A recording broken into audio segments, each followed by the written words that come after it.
You ever hear this idea that we have 5 to 10 to 20 pounds of toxic poop stuck in our colons? So today we're going to talk about if that's actually a myth or if there's some truth in it.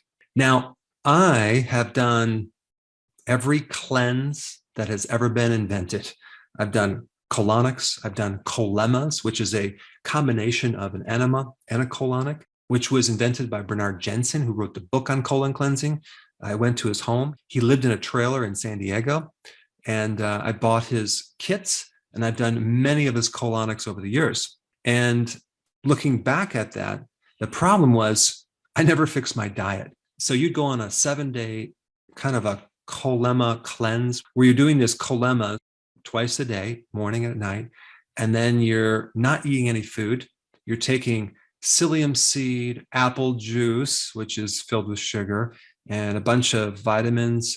And literally, I was starving because my blood sugars were up and down because of the apple juice. I never got into ketosis.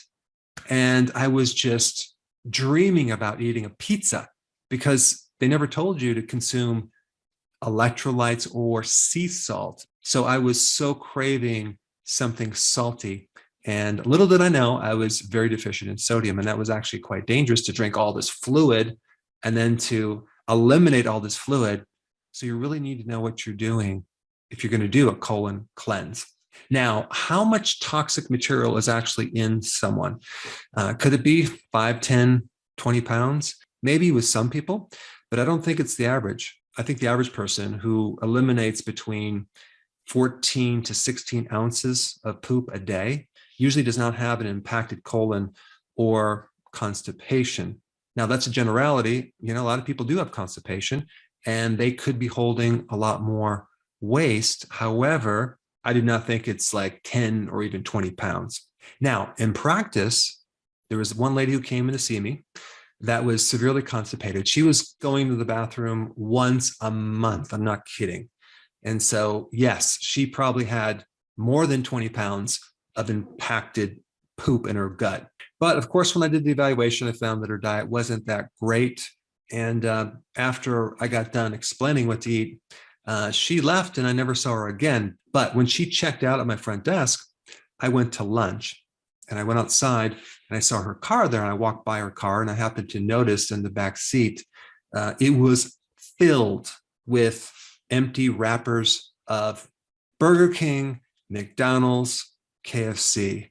I mean, she didn't even shoot them in the garbage. She stuck them in the back seat. So I think that had something to do possibly with her constipation problem, as well as her toxicity.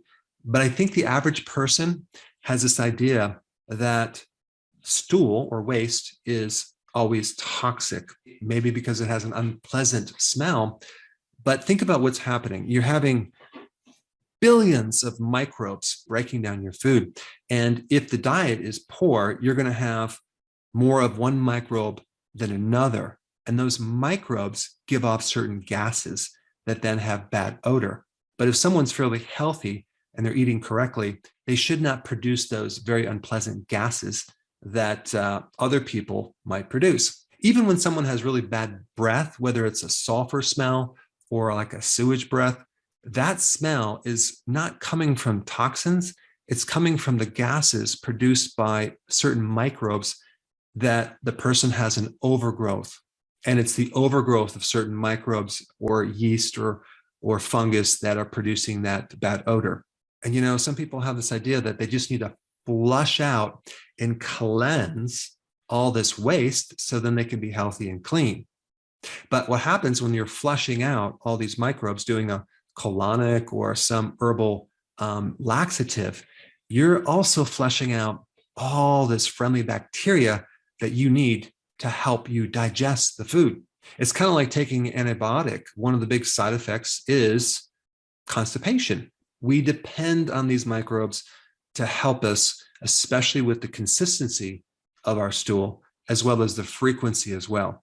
Just like if you're going to build a garden and you're going to make a compost pile, that material in the compost cannot break down unless you have like manure, like animal waste, which has all the microbes. If the microbes are not in that material, it will just sit there. It will not break down. It won't decay.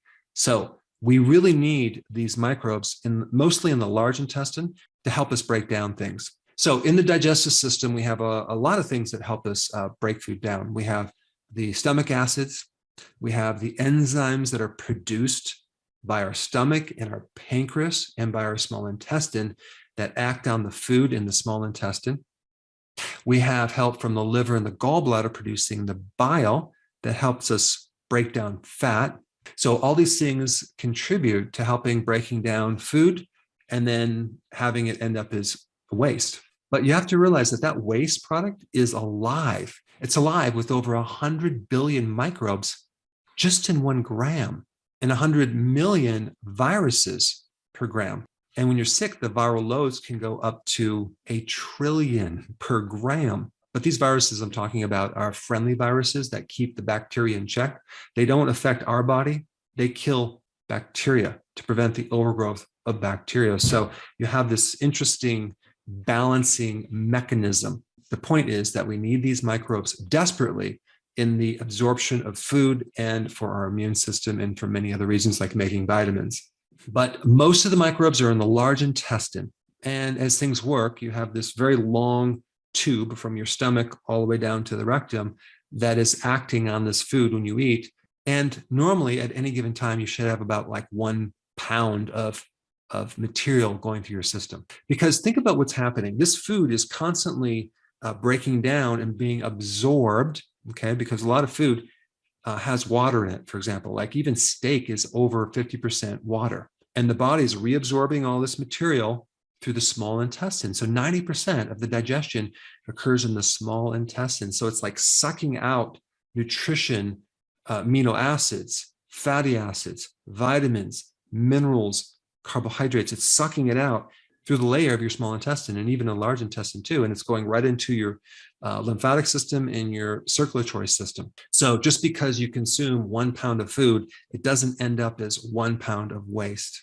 And then when the undigested particles end up in the large intestine, the microbes act on those and turn those into a certain type of fat, small chain fatty acids that give you energy, that feed your colon, that help your blood sugars. So you have this incredibly dynamic activity that's happening with this wave or pumping action. It's called peristalsis, that's supposed to push the material through this digestive system and have each part do a different thing. Certain parts of your small intestine, for example, will start to absorb trace minerals, for example. Certain parts of the digestive system also help reabsorb bile salts, which, by the way, give the stool its color brown. If you don't have enough bile salts, your stool becomes lighter or pale or gray colored or even tan. Also, if there's not enough bile, things become more constipated. If there's too much bile, things become looser. You get diarrhea. So all of these different factors can act on the material that's going through your system. Having diverse types of fibers, like different types of vegetables, can help increase the different microbes. If you're always eating one vegetable only, your microbes are not going to be as diversified. And so if someone's constipated, they really need to look at microbes like probiotics as well as fiber. But I'm not talking about metamucil or psyllium husk. I'm talking about actual food fiber from vegetables. And when I'm talking about a probiotic, you can do probiotics in foods like sauerkraut, for example, has a lot of good bacteria. Other fermented vegetables